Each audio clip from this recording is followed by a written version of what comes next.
Oke, jadi di modul ini gue bakal bahas tentang diversifikasi. Apa itu diversifikasi? Diversifikasi adalah ketika kita taruh duit kita di suatu aset yang lain selain yang kita mau investasikan. Misalnya nih, kita punya duit 100 juta. Daripada kita langsung all in ke Apple, ke saham Apple 100 juta itu, ya kita diversify dong. Kita diversifikasi, kita split resikonya. Kita potong resikonya bagi dua.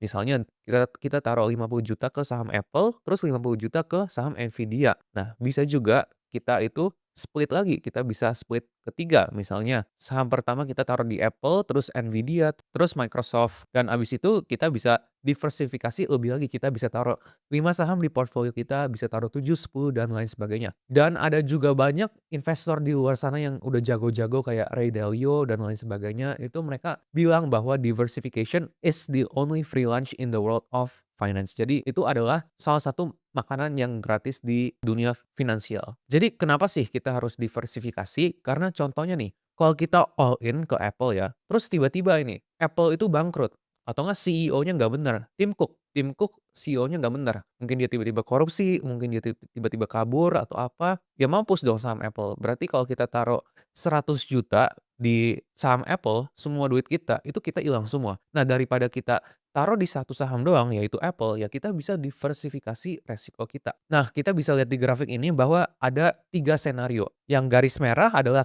kalau kita masukin semua 100% duit kita ke aset A. Terus kita yang garis kuning ini kita masukin ke aset B 100% dari portfolio kita. Nah, apa yang terjadi?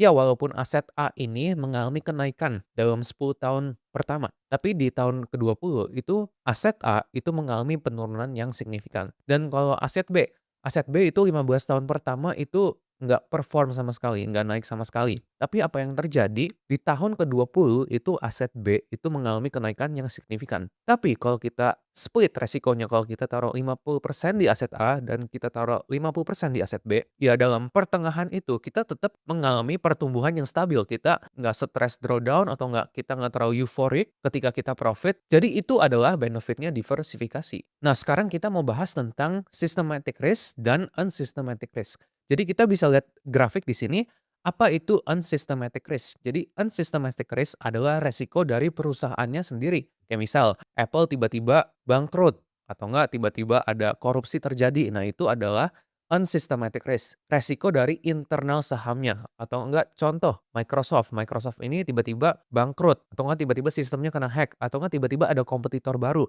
Nah, itu namanya unsystematic risk. Tapi di dunia tradisional, di dunia saham, itu pasti ada systematic risk. Apa itu systematic risk? Systematic risk adalah resiko yang kita nggak bisa hindarin. Kayak contohnya apa? Contohnya resesi. Contoh di 2008, mau saham lu itu sebagus apapun, mau sahamnya sebagus apapun, mau perusahaannya sebagus apapun, tetap kena dampak dari systematic risk, dari krisis keuangan 2008. Jadi itu adalah resiko yang kita nggak bisa hindari. Jadi ketika kita berinvestasi, itu selalu ada resikonya. Nah, kita bisa lihat di sini bahwa diversifikasi itu kita bisa secara signifikan kurangin resiko kita. Tapi kalau kita over diversify, kalau kita diversifikasi terlalu banyak, kayak misalnya kita lempar, oh kan diversifikasi itu makanan gratis kan, kenapa nggak gua lempar 100 saham aja yang berbeda. Jadi gua taruh 1 juta di saham A, saham B, saham C, D, E, F, G, dan lain sebagainya sampai 100 saham, sampai 100 juta. Itu 1 juta, 1 juta, 1 juta. Ya, karena kita bisa lihat di sini itu nggak efektif. Ketika kita over diversify terlalu banyak, ya kita sebenarnya nggak kurangin resiko kita. Resiko kita itu lama-lama kita bisa lihat di sini nih, di sebelah kanan semakin banyak saham yang kita diversifikasi, lama-lama resiko yang kita kurang itu nol. Dan ketika kita kurangin resiko ke nol, resiko kita nggak ganti, itu reward kita itu kena cap. Reward kita itu kena kena stagnan. Jadi kalian itu kayak menjual aset yang menang untuk aset yang kalah. Jadi nggak berguna juga untuk over diversify. Nah, kita bisa lihat di sini based on research ya guys. Jadi ini adalah unique risk. Unique risk adalah resiko dalam perusahaannya. Market risk adalah resiko yang kita nggak bisa hindarin, sama kayak tadi systematic risk, ini cuma beda kata, dan ini total risk-nya. Jadi kita bisa lihat bahwa kalau kita melebihi 7 saham, sekitar 7 sampai 8 saham, kita over diversify di atas 8 saham, ya sebenarnya diversifikasi itu nggak gitu berguna setelah 8 saham. Karena mau kalian diversifikasi 8 saham, 10 saham, 11 saham, 20 saham, 30 saham, 40 saham, dan lain sebagainya, resikonya itu tetap sama. Jadi over diversifying juga nggak wise juga. Jadi untuk market saham, untuk At least untuk market saham Amerika, number of stocks in a portfolio untuk diversifikasi itu sekitar 7 sampai 8. Tapi untuk market crypto itu berbeda, karena market crypto itu kurang lebih correlated. Kayak contohnya kalau tiba-tiba Bitcoin turun, itu pastinya semua altcoin itu turun. At least in a bear market, kalau contoh kayak Bitcoin bear market dari 2021 ke 2022.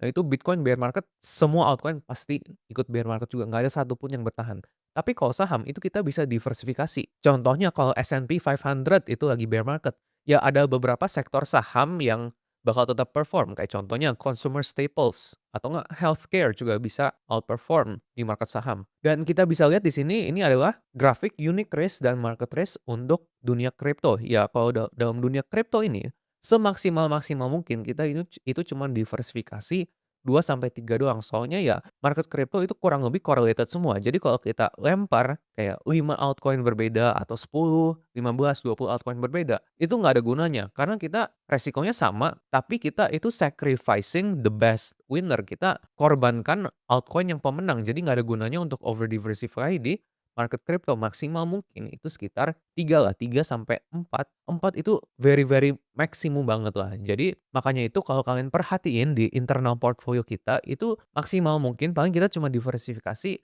2 sampai 3 altcoins itu yang besar lah, yang big market cap. Ini by the way ini gue lagi ngobrol tentang crypto yang punya market market cap besar, bukan yang koin-koin micin kayak yang meme coin market cap cuma $1 juta atau $10 juta, bukan ya. Ini gue lagi ngomongin untuk big caps. Jadi itulah kenapa sangat amat penting untuk kita diversifikasi di market crypto dan market saham juga. Dan by the way bukan cuma diversifikasi di aset kelas juga, tapi kita itu banyak yang lupa bahwa kita itu harus diversifikasi exchange juga.